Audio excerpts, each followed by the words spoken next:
Hi, all. Welcome to another episode of Saturday Architecture. We have Deepak from Microsoft. This is part two of the Gen AI series of Letting Out the Genie. So, we ended the last thing by telling why isn't Gen AI realizing the potential? I think we thought the first thing we would actually consider is who are the users.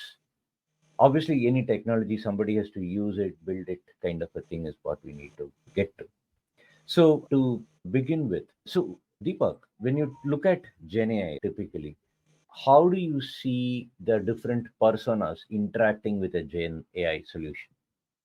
What would be the personas that you look at? Okay.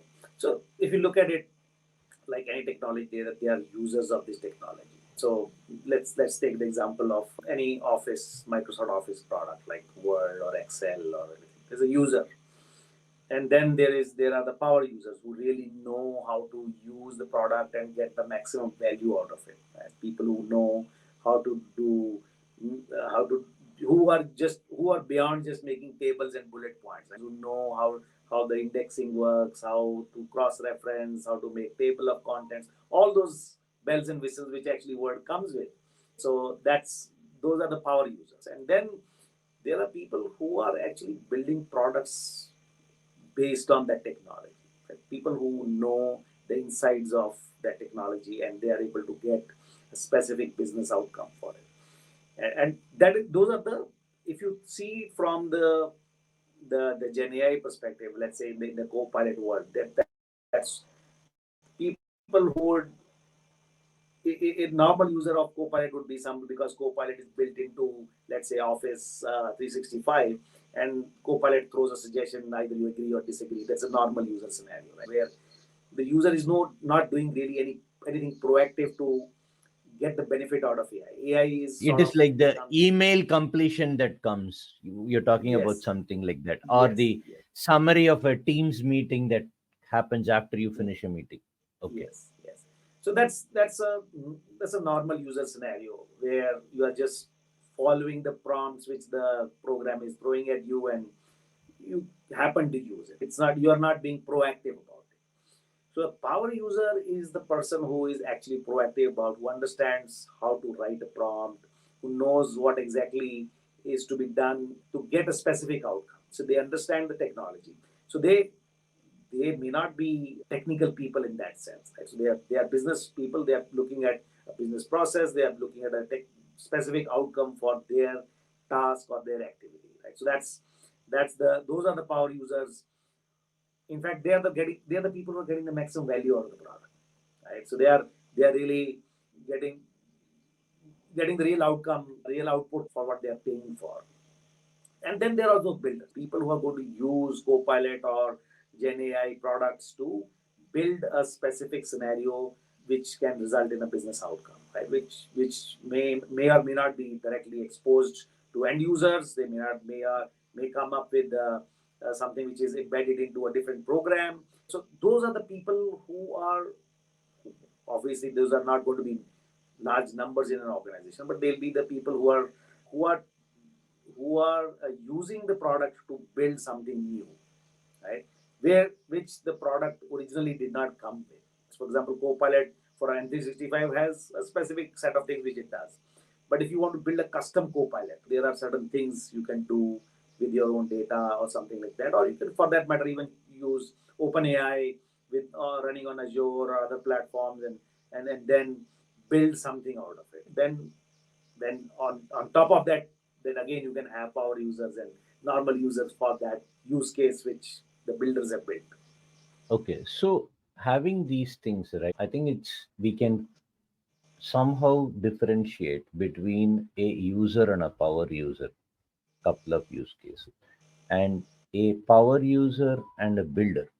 How does it different? For example, creating a if I create a GPT assistant, Mhm.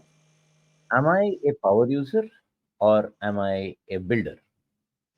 So the I'm two, I definitely think, not a user. yeah. So I the distinction is, obviously these are all arbitrary distinctions which you are making, but for just from, so I would say power user is somebody who is working not necessarily for everybody's benefit. They're making their task better. They are making their outcome better. That's what they are focused on. They're the power users. The user is for their own productivity gain or improving their life or work. Right? So that's the power user scenario. Builder who is always building for somebody else. Got it. So I think that kind of makes it a little more clearer, or we can call it like maturity level. So I do something to make my rule or my role more productive, and if I kind of take it and share it with others, then I kind of transition to a builder, or I have become a power builder. Now, compared to, let's say, like we always had the concept of power users even in the office. Can you use a pivot? Can you use formulas? Can you use macros? So the people who do that are macro recorder kind of a thing, or Power users. word template things like that. You are a power user, mailing list kind of a thing. In the Gen AI world, these power, I mean, what is the why should somebody even attempt to be a power user? Obviously, it takes an effort. And we have seen that in the Office 365 world, it has never improved in the past 3 decades. Whatever percentage of power users was there 25 years ago, today the same amount of people only are power users. Okay. In for all the evangelization and everything that has done, that percentage has not significantly improved. It has had a bare minimal improvement only. Why do you think it's different for Gen AI, or why So should it be different? I think it is going to be significantly different just because of the level of accessibility of the technology. Because the way you interact with, let's say, Excel to create a pivot, just imagine if you were to create a pivot 10 years ago, right? At least you have to have some basic knowledge of what, where Yeah, to but click, the all those things point are there. the point there, okay, so the thing is, yes, they have to learn something new. A power user has to learn something more beyond Yes. the regular stream of work. Okay. Yes. Now we can say it is technology. Okay. Yes. And the typical mindset is, hey, I am a sales guy, I am a finance guy, I don't want to learn technology. Okay. Now that is the mindset which blocked somebody from becoming a power user. Now, Yes. here, if you come, okay, we have the same blocker. What is the motivation that it's going to be any different this time? Okay, so the motivation actually is the threshold of learning. The amount But of isn't effort there, from your study in the psychology and the easiest way out kind of a scenario which a lot of us focus on, right? Is what is the easiest way to get something done? And people, because the very fact that Gen AI, the interface to Gen AI is so natural in that sense, right? I would not say it is 100% natural because writing a prompt is no way natural. You can say, because you're trying to, writing a prompt in some ways is like talking to somebody who is super intelligent but it is yet an idiot, right? Who needs to be told everything from the context to the background to everything. So if you give the right context, you'll get the right outcome, right? So that, and that is in some ways closer to how humans interact, right? How if you were to get somebody to do something for you and that person has no context but is super efficient at doing whatever they are doing, you will spend that effort. And in some ways it is actually a very human thing to do, right? hmm, So that threshold dropping, I believe, is this is just my opinion, I believe that is what can actually make this adoption of the technology much more easier to go to power user level than previously possible. okay.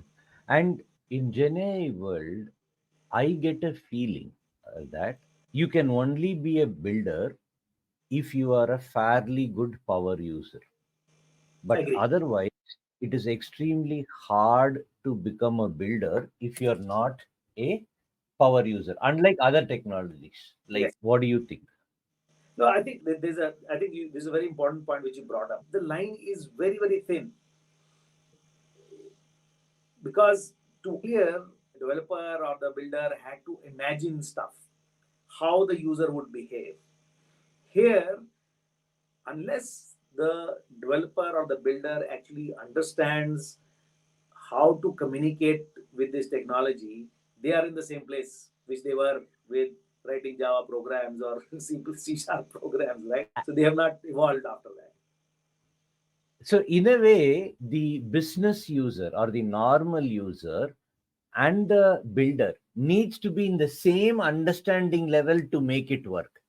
In a way, can we say that Gen AI actually forces you to have business and technology alignment? Otherwise, you won't get it.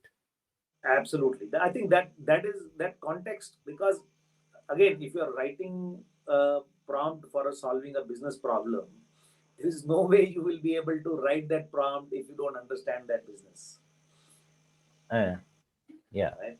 And earlier it was possible to do certain things because you were an HTML developer, you were a JavaScript developer, you had only specific tasks to do, convert this to this, take this input to convert to that Or output.